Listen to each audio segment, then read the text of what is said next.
La guerre entre Israël et le Hamas, qui dure depuis près de 20 mois, reste tragiquement active au 4 juin 2025, avec des combats intenses dans la bande de Gaza et une situation humanitaire critique.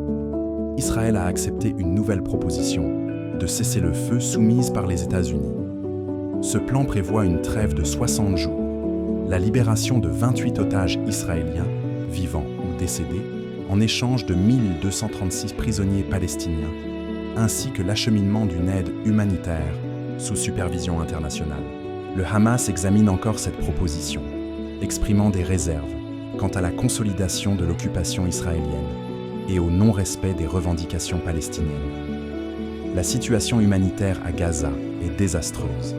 Les bombardements israéliens ont causé la mort de dizaines de civils ces derniers jours, notamment lors d'une frappe sur une école à Gaza ayant tué 31 personnes, dont 18 enfants.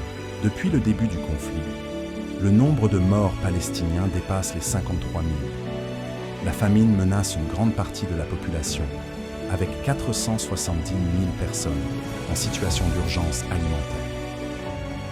En Cisjordanie, la situation reste tendue. Israël a légalisé 22 nouveaux avant-postes de colons, marquant la plus grande expansion depuis les accords d'Oslo.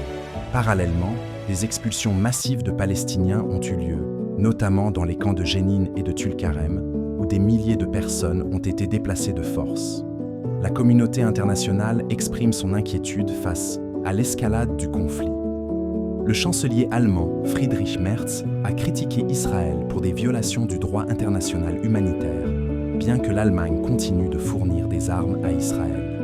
L'Union européenne envisage de réexaminer son accord d'association avec Israël en réponse aux actions militaires en cours. Malgré les efforts diplomatiques, les perspectives de paix restent incertaines.